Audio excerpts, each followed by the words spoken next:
Cybercrime is criminal activity that either targets or uses a computer network or a network device.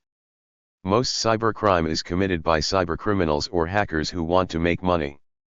However, occasionally cybercrime aims to damage computers or networks for reasons other than profit. These could be political or personal. Cybercrime can be carried out by individuals or organizations. Some cybercriminals are organized, use advanced techniques and are highly technically skilled. Others are novice hackers. Cybercrime, the use of a computer as an instrument to further illegal ends, such as committing fraud, trafficking in child pornography and intellectual property, stealing identities, or violating privacy. Cybercrime, especially through the Internet, has grown in importance as the computer has become central to commerce, entertainment, and government. Because of the early and widespread adoption of computers and the Internet in the United States, most of the earliest victims and villains of cybercrime were Americans. By the 21st century, though, hardly a hamlet remained anywhere in the world that had not been touched by cybercrime of one sort or another. New technologies create new criminal opportunities but few new types of crime. What distinguishes cybercrime from traditional criminal activity? Obviously, one difference is the use of the digital computer, but technology alone is insufficient for any distinction that might exist between different realms of criminal activity. Criminals do not need a computer to commit fraud, traffic in child pornography and intellectual property, steal an identity, or violate someone's privacy. All those activities existed before the cyber prefix became ubiquitous. Cybercrime, especially involving the Internet, represents an extension of existing criminal behavior alongside some novel illegal activities. Most cybercrime is an attack on information about individuals, corporations, or governments. Although the attacks do not take place on a physical body, they do take place on the personal or corporate virtual body, which is the set of informational attributes that define people and institutions on the Internet. In other words, in the digital age our virtual identities are essential elements of everyday life.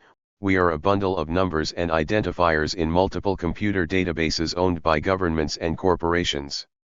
Cybercrime highlights the centrality of networked computers in our lives, as well as the fragility of such seemingly solid facts as individual identity.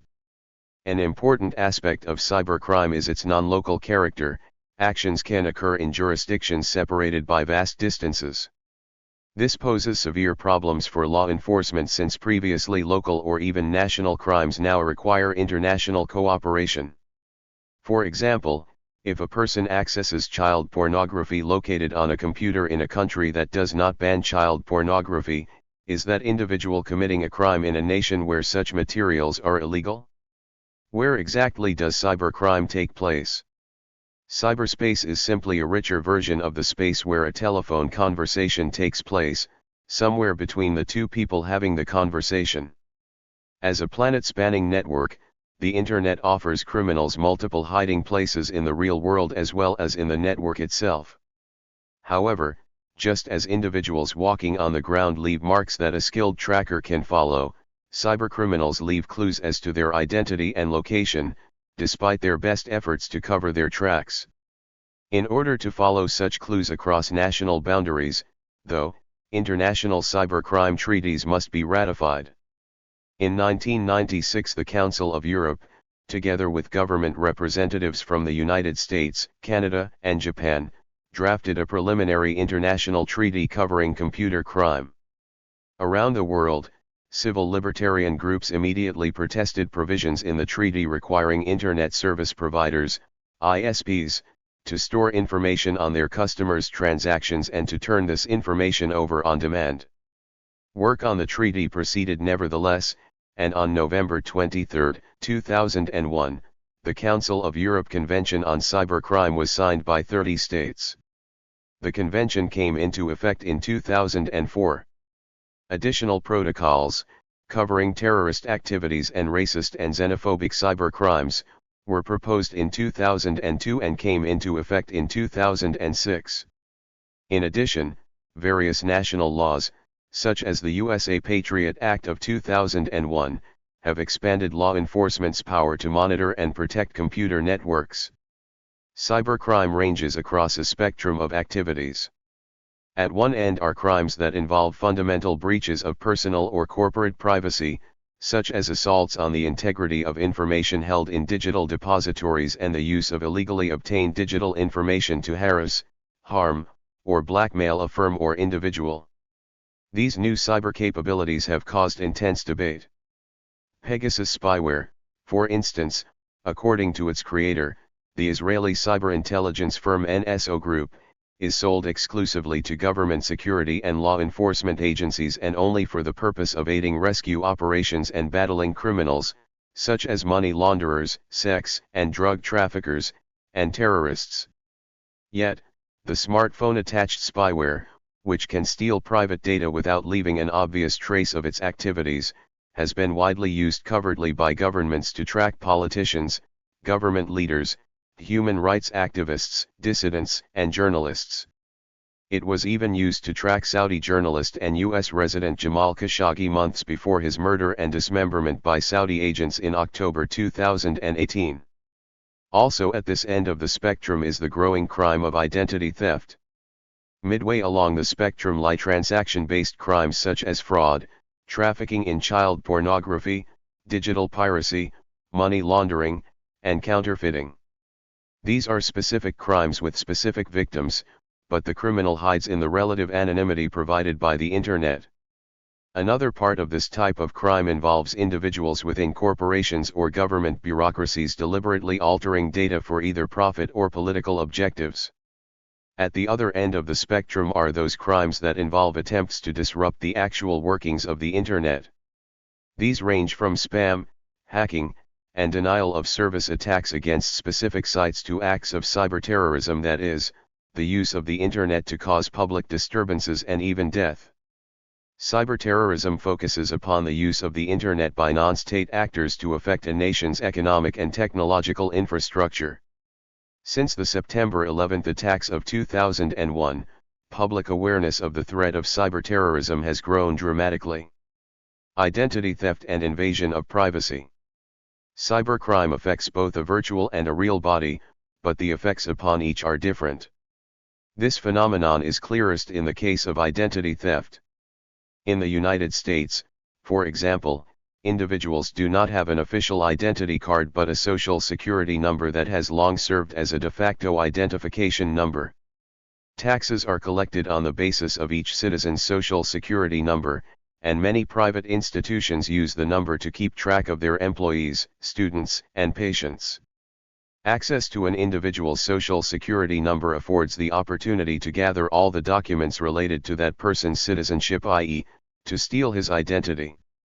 Even stolen credit card information can be used to reconstruct an individual's identity. When criminals steal a firm's credit card records, they produce two distinct effects. First, they make off with digital information about individuals that is useful in many ways. For example, they might use the credit card information to run up huge bills, forcing the credit card firms to suffer large losses, or they might sell the information to others who can use it in a similar fashion. Second, they might use individual credit card names and numbers to create new identities for other criminals. For example, a criminal might contact the issuing bank of a stolen credit card and change the mailing address on the account. Next, the criminal may get a passport or driver's license with his own picture but with the victim's name. With a driver's license, the criminal can easily acquire a new social security card. It is then possible to open bank accounts and receive loans, all with the victim's credit record and background. The original cardholder might remain unaware of this until the debt is so great that the bank contacts the account holder. Only then does the identity theft become visible. Although identity theft takes place in many countries, researchers and law enforcement officials are plagued by a lack of information and statistics about the crime worldwide. Cybercrime is clearly, however, an international problem. In 2015, the U.S. Bureau of Justice Statistics, BJS, released a report on identity theft. In the previous year, almost 1.1 million Americans had their identities fraudulently used to open bank, credit card, or utility accounts. The report also stated that another 16.4 million Americans were victimized by account theft, such as use of stolen credit cards and automatic teller machine, ATM, cards. The BJS report showed that while the total number of identity theft victims in the United States had grown by about 1 million since 2012, the total loss incurred by individuals had declined since 2012 by about $10 billion to $15.4 billion. Most of that decline was from a sharp drop in the number of people losing more than $2,000. Most identity theft involved small sums, with losses less than $300 accounting for 54% of the total. Internet fraud. Schemes to defraud consumers abound on the Internet. Among the most famous is the Nigerian, or 419, scam. The number is a reference to the section of Nigerian law that the scam violates. Although this con has been used with both fax and traditional mail, it has been given new life by the Internet. In the scheme, an individual receives an email asserting that the sender requires help in transferring a large sum of money out of Nigeria or another distant country. Usually, this money is in the form of an asset that is going to be sold, such as oil, or a large amount of cash that requires laundering to conceal its source. The variations are endless, and new specifics are constantly being developed. The message asks the recipient to cover some cost of moving the funds out of the country in return for receiving a much larger sum of money in the near future. Should the recipient respond with a check or money order, he is told that complications have developed, more money is required. Over time, victims can lose thousands of dollars that are utterly unrecoverable. In 2002, the newly formed U.S. Internet Crime Complaint Center, IC3, reported that more than $54 million had been lost through a variety of fraud schemes. This represented a threefold increase over estimated losses of $17 million in 2001. The annual losses grew in subsequent years, reaching $125 million in 2003, about $200 million in 2006, close to $250 million in 2008, and over $1 billion in 2015. In the United States, the largest source of fraud is what IC3 calls non-payment/non-delivery, in which goods and services either are delivered but not paid for or are paid for but not delivered. Unlike identity theft, where the theft occurs without the victim's knowledge, these more traditional forms of fraud occur in plain sight. The victim willingly provides private information that enables the crime, hence, these are transactional crimes. Few people would believe someone who walked up to them on the street and promised them easy riches.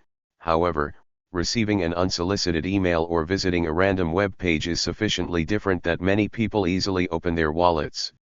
Despite a vast amount of consumer education, Internet fraud remains a growth industry for criminals and prosecutors.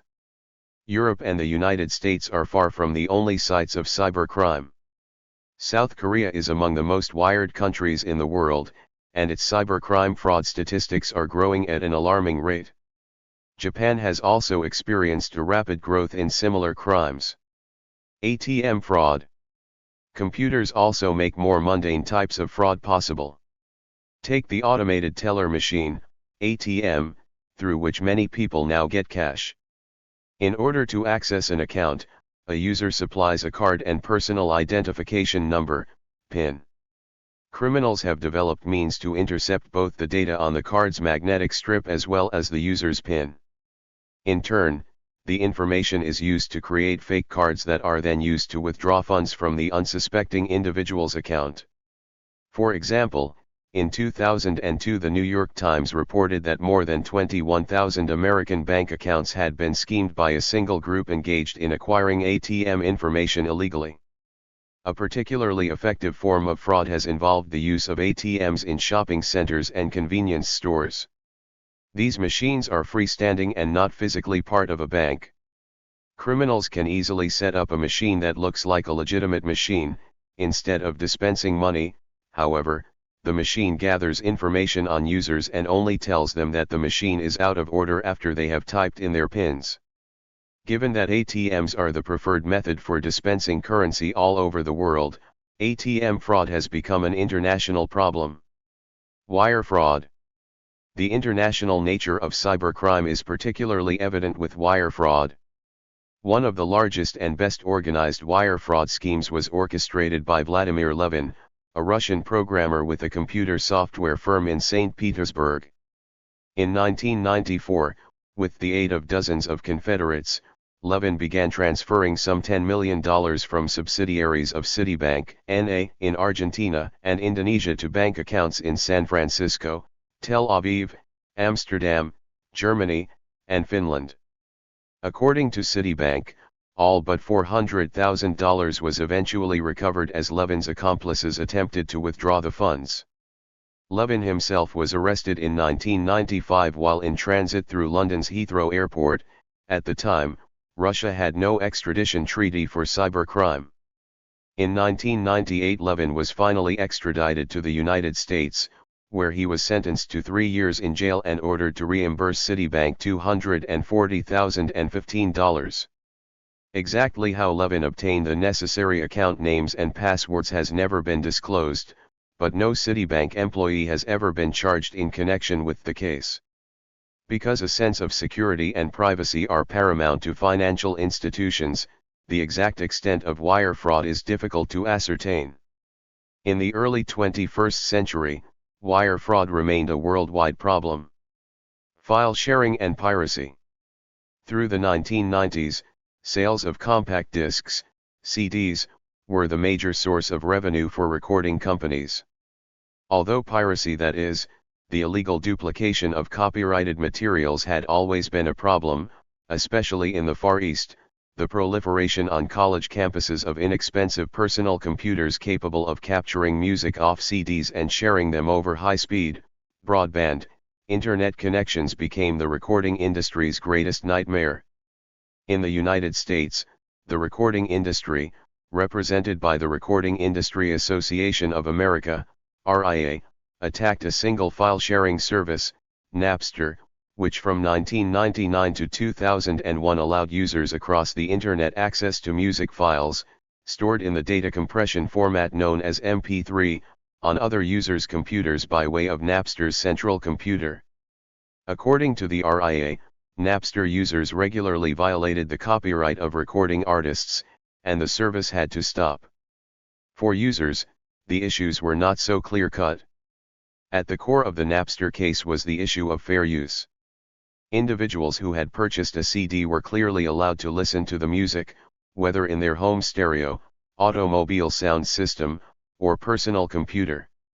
What they did not have the right to do, argued the RIA, was to make the CD available to thousands of others who could make a perfect digital copy of the music and create their own CDs. Users rejoined that sharing their files was a fair use of copyrighted material for which they had paid a fair price. In the end, the RIA argued that a whole new class of cybercriminal had been born, the digital pirate, that included just about anyone who had ever shared or downloaded an MP3 file. Although the RIA successfully shuttered Napster, a new type of file-sharing service, known as peer-to-peer, P2P, networks, sprang up. These decentralized systems do not rely on a central facilitating computer.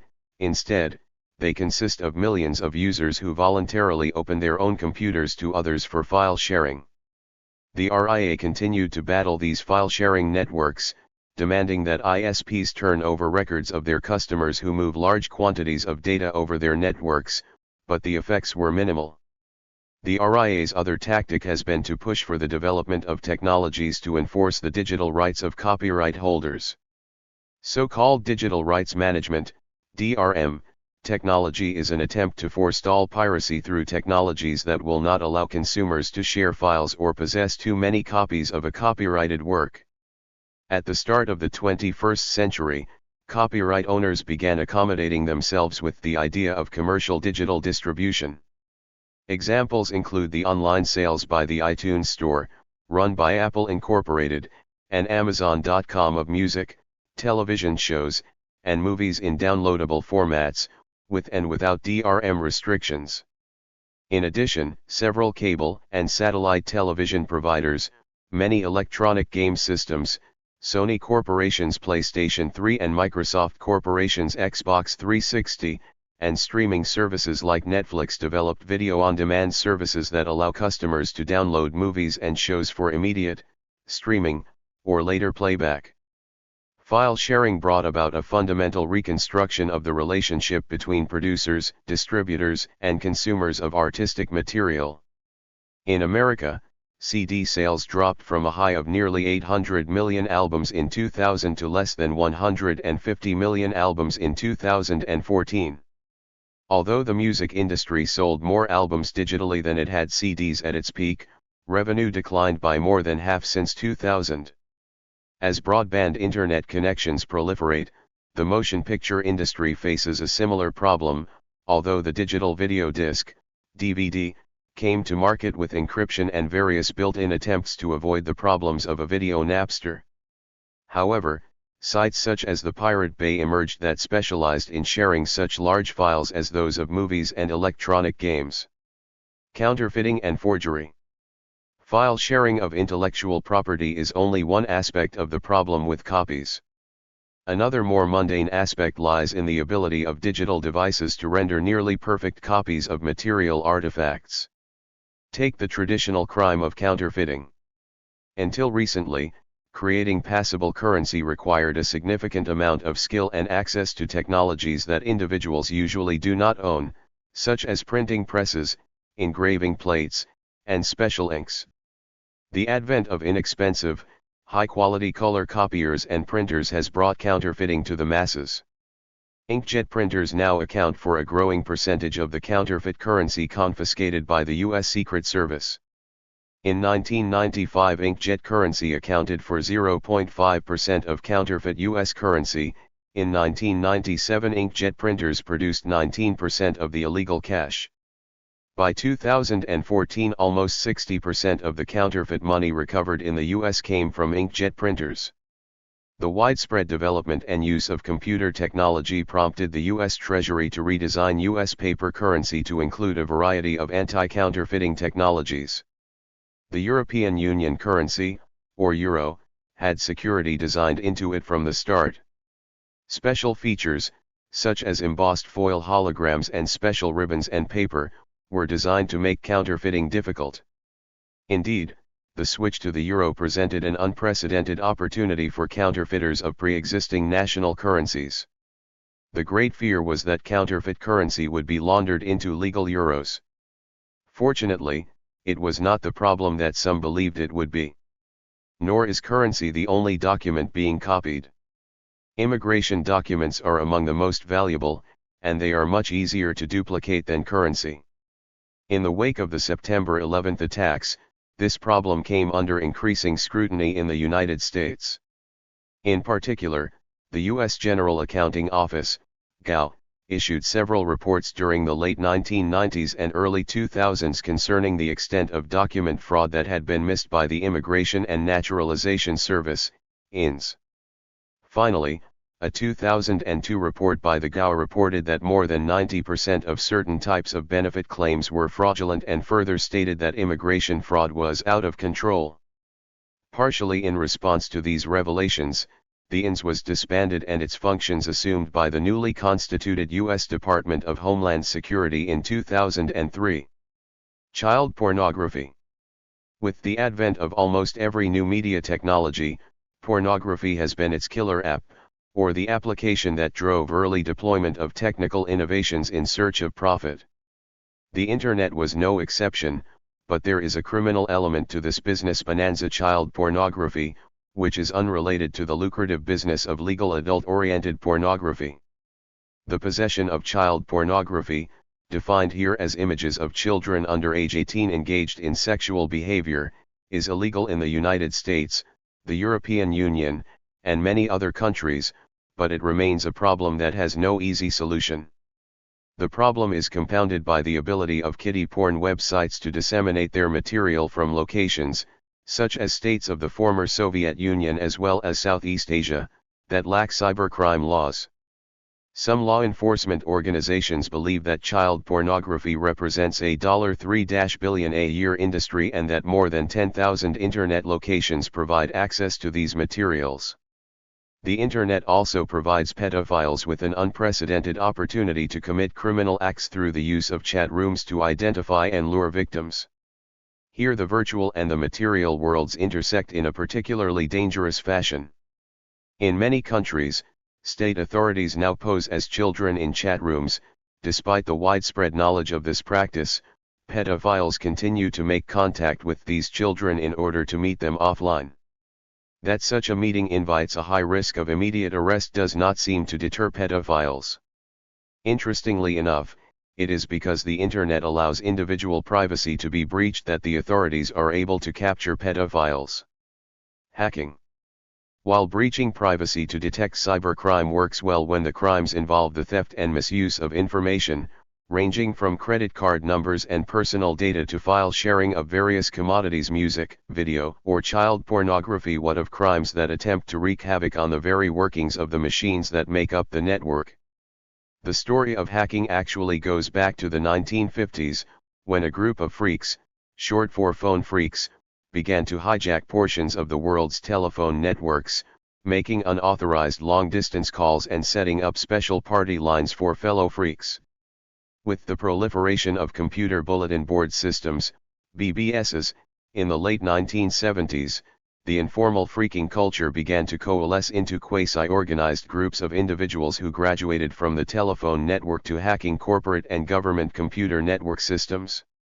Although the term hacker predates computers and was used as early as the mid-1950s in connection with electronic hobbyists, the first recorded instance of its use in connection with computer programmers who were adept at writing, or hacking, computer code seems to have been in a 1963 article in a student newspaper at the Massachusetts Institute of Technology, MIT. After the first computer systems were linked to multiple users through telephone lines in the early 1960s, hacker came to refer to individuals who gained unauthorized access to computer networks, whether from another computer network or, as personal computers became available, from their own computer systems. Although it is outside the scope of this article to discuss hacker culture, most hackers have not been criminals in the sense of being vandals or of seeking illicit financial rewards. Instead, most have been young people driven by intellectual curiosity. Many of these people have gone on to become computer security architects. However, as some hackers sought notoriety among their peers, their exploits led to clear-cut crimes. In particular, hackers began breaking into computer systems and then bragging to one another about their exploits, sharing pilfered documents as trophies to prove their boasts. These exploits grew as hackers not only broke into but sometimes took control of government and corporate computer networks. One such criminal was Kevin Mitnick, the first hacker to make the most wanted list of the U.S. Federal Bureau of Investigation, FBI. He allegedly broke into the North American Aerospace Defense Command, NORAD, computer in 1981, when he was 17 years old, a feat that brought to the fore the gravity of the threat posed by such security breaches. Concern with hacking contributed first to an overhaul of federal sentencing in the United States, with the 1984 Comprehensive Crime Control Act and then with the Computer Fraud and Abuse Act of 1986. The scale of hacking crimes is among the most difficult to assess because the victims often prefer not to report the crimes, sometimes out of embarrassment or fear of further security breaches. Officials estimate, however, that hacking costs the world economy billions of dollars annually. Hacking is not always an outside job. A related criminal endeavor involves individuals within corporations or government bureaucracies deliberately altering database records for either profit or political objectives. The greatest losses stem from the theft of proprietary information, sometimes followed up by the extortion of money from the original owner for the data's return. In this sense, hacking is old-fashioned industrial espionage by other means. One of the largest known case of computer hacking was discovered in late March 2009. It involved government and private computers in at least 103 countries. The worldwide spy network known as GhostNet was discovered by researchers at the University of Toronto, who had been asked by representatives of the Dalai Lama to investigate the exiled Tibetan leader's computers for possible malware. In addition to finding out that the Dalai Lama's computers were compromised, the researchers discovered that GhostNet had infiltrated more than 1,000 computers around the world. The highest concentration of compromised systems were within embassies and foreign affairs bureaus of or located in South Asian and Southeast Asian countries. Reportedly, the computers were infected by users who opened email attachments or clicked on web page links. Once infected with the GhostNet malware, the computers began phishing for files throughout the local network, even turning on cameras and video recording devices for remote monitoring. 3 control servers that ran the malware were located in Hainan, Guangdong, and Sichuan provinces in China, and a 4th server was located in California. Computer viruses. The deliberate release of damaging computer viruses is yet another type of cybercrime. In fact, this was the crime of choice of the first person to be convicted in the United States under the Computer Fraud and Abuse Act of 1986. On November 2, 1988, a computer science student at Cornell University named Robert Morris released a software worm onto the internet from MIT. As a guest on the campus, he hoped to remain anonymous. The worm was an experimental self-propagating and replicating computer program that took advantage of flaws in certain email protocols. Due to a mistake in its programming, rather than just sending copies of itself to other computers, this software kept replicating itself on each infected system, filling all the available computer memory. Before a fix was found, the worm had brought some 6,000 computers, 1/10 of the internet, to a halt. Although Morris's worm cost time and millions of dollars to fix, the event had few commercial consequences, for the internet had not yet become a fixture of economic affairs. That Morris's father was the head of computer security for the U.S. National Security Agency led the press to treat the event more as a high-tech Oedipal drama than as a foreshadowing of things to come.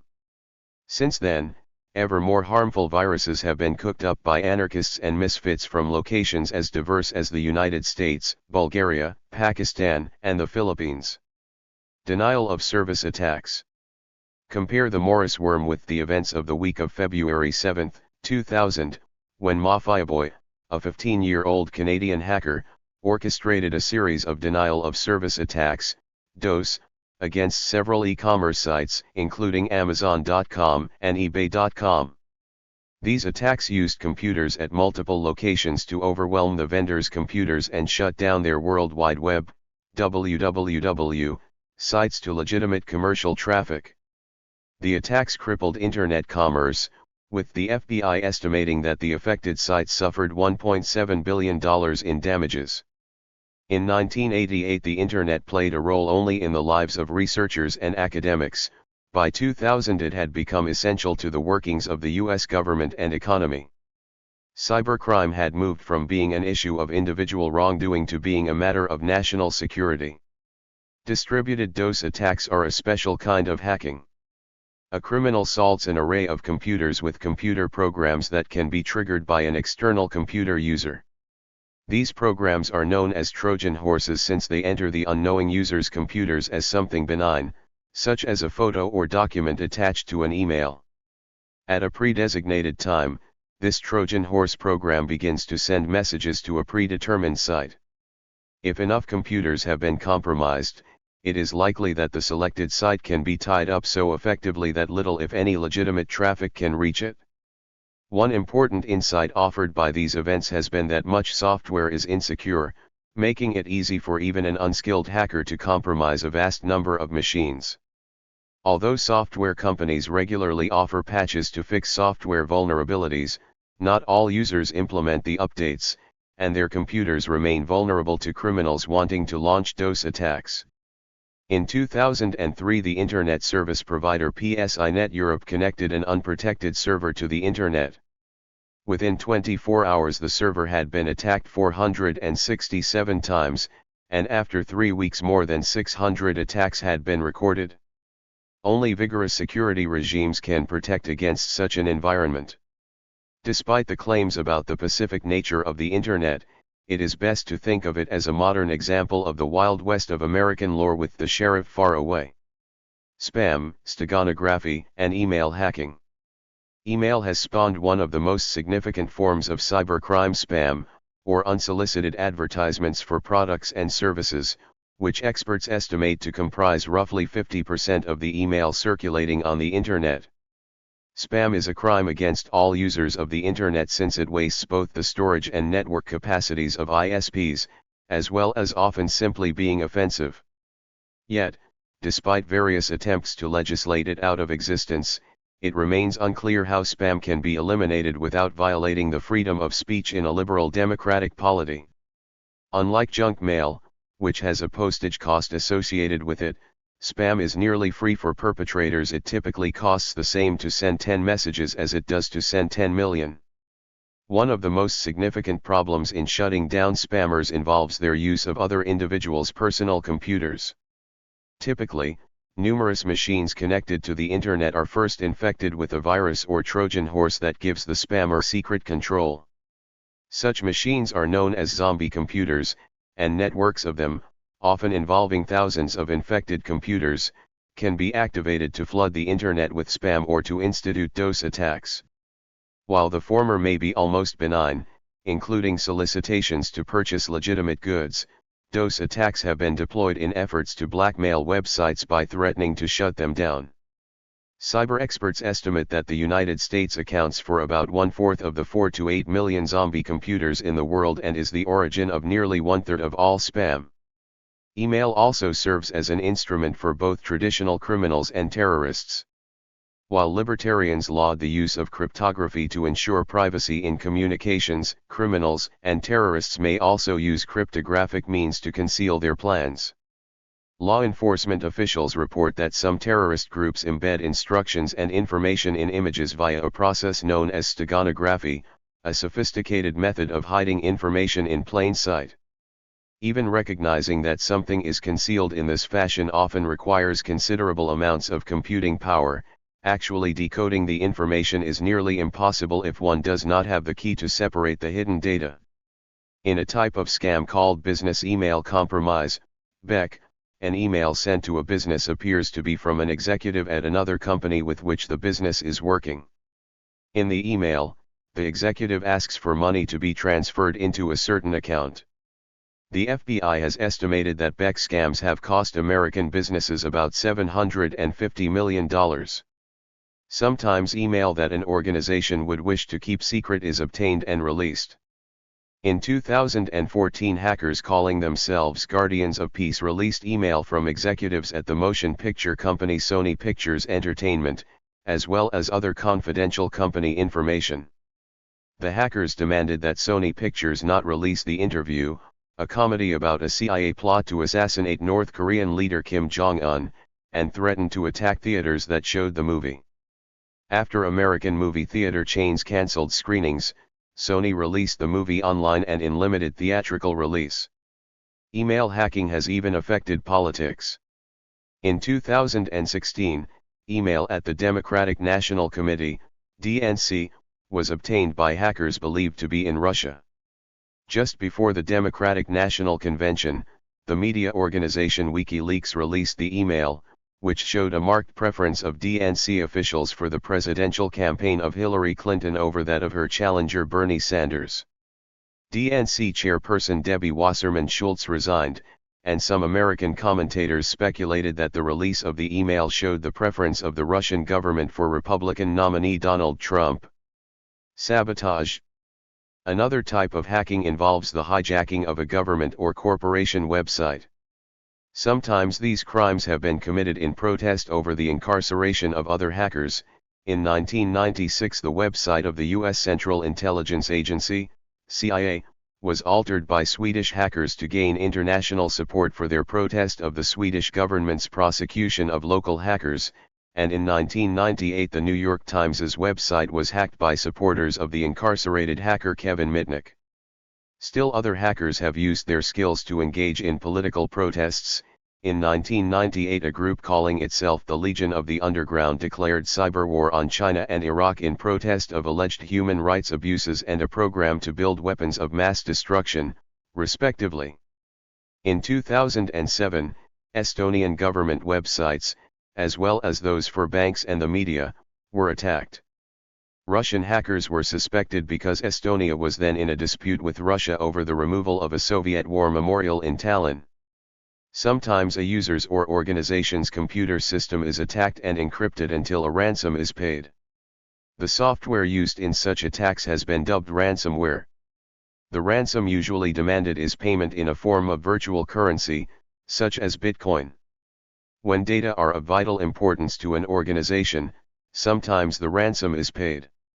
In 2016, several American hospitals were hit with ransomware attacks, and one hospital paid over $17,000 for its systems to be released. Defacing websites is a minor matter, though, when compared with the specter of cyber-terrorists using the internet to attack the infrastructure of a nation, by rerouting airline traffic, contaminating the water supply, or disabling nuclear plant safeguards.